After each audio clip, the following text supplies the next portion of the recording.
This is Moral of the Story by Ash. It is in the key of B flat, but we're going to be using a capo on our 3rd fret so that we can use our G shapes. The song starts with a piano riff that we can mimic on guitar. We'll start with our open 3rd string and then play our open 2nd string 4 times. Then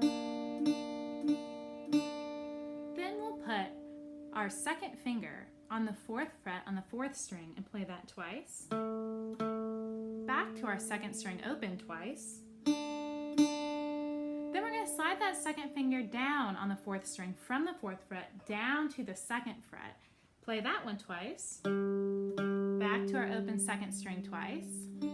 And then we have a walk down here.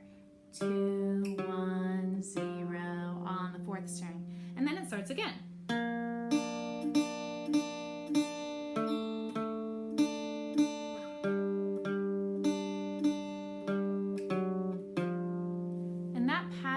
In the intro and then continues also through the verse. For the verses and for the chorus, we have the chord pattern G, B7, C, C. So we'll make that G like this with our 1st finger on our 2nd fret on the 5th string from the bottom, our 2nd finger on the 3rd fret on the lowest E, and our 3rd finger on the 3rd fret on our highest E. And then the next chord is a B7.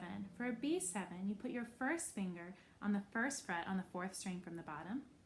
The 2nd finger comes over and is on the 2nd fret on the 5th string from the bottom, and the 3rd finger goes under and is on the 3rd string from the bottom, also in the 2nd fret. Then that's your B7. And then we're going to do 2 C's. 1st finger on the 1st fret on the 2nd string from the bottom, 2nd finger on the 2nd fret on the 4th string from the bottom, 3rd finger on the 3rd fret on the 5th string from the bottom. And there will be 2 C's. For the verses, you can either play the riff underneath or the chords underneath. If you play the chords underneath, it sounds like this.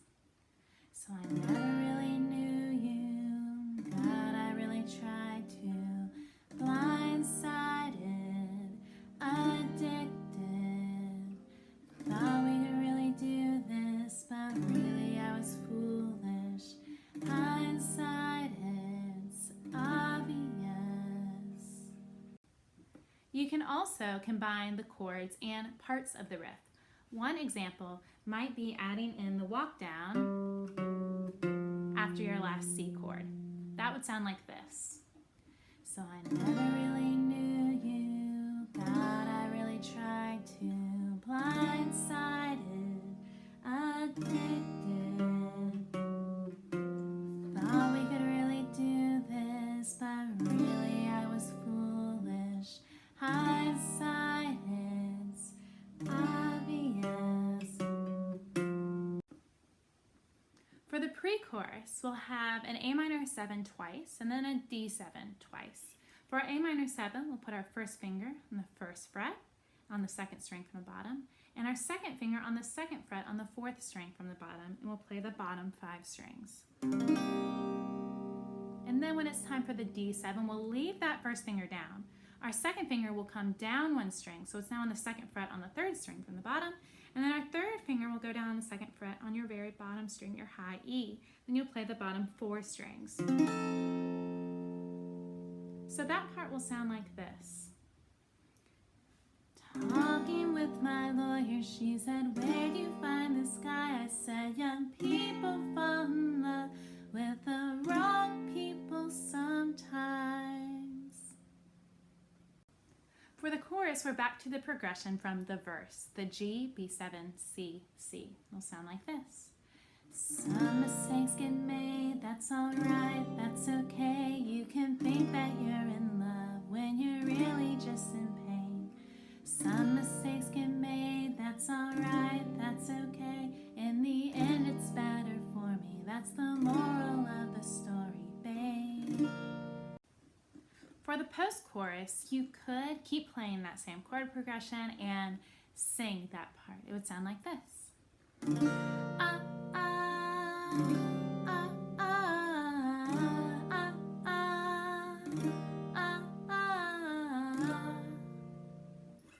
You can also play that little riff on guitar if you'd like to.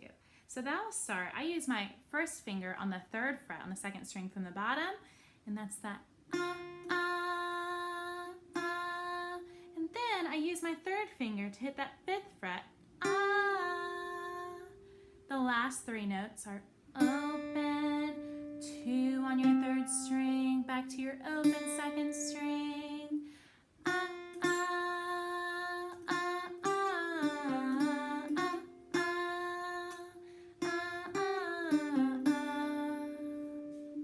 Either one will transition you from the chorus into the next verse. Next, the 2nd verse continues the same way in the pre-chorus and the chorus, and the post-chorus is the same, it just repeats twice. Then it's time for the bridge. All right, for the bridge, we are going to start on an F chord.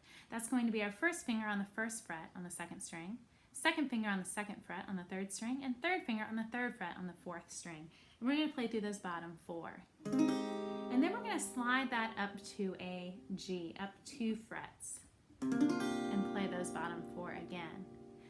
Then we're going to slide that whole thing back, leave that first finger down, and make an A minor. So then our 2nd finger is on the 2nd fret on the 4th string, and our 3rd finger is on the 2nd fret on the 3rd string. And then to a D7. This is the same switch that we did during the pre-chorus. So our first finger stays down, 2nd finger comes down to the 2nd fret on the 3rd string, and 3rd finger comes down to the 2nd fret on the 1st string. That's the first half of the bridge. With the words, it sounds like this. They say it's better to have loved than lost, than never to have loved at all. And then we play a G and a B7, just like we do in the verses in the chorus. That could be a load of. Then we are going to do an E minor 7, which is just going to be our first finger on the 2nd fret on the 5th string. But I just need to. We're going to add our 2nd finger on the 3rd fret, so it looks like a G, similar to a G. Tell you. And then we have a really neat chord next. It's a C sharp minor, or version of a C sharp minor. We're going to put our 3rd finger on the 4th fret on that 5th string, and our first finger behind it on the 2nd fret on the 4th string. I just need to tell you all. And that's the end of the bridge. Goes right into the next chorus. So the whole bridge together sounds like this.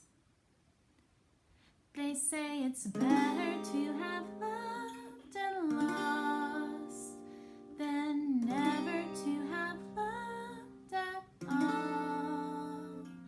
That could be a load, but I just need to tell you all. The song then ends with a quiet chorus, a loud chorus, and then that post-chorus happening 4 times at the very end.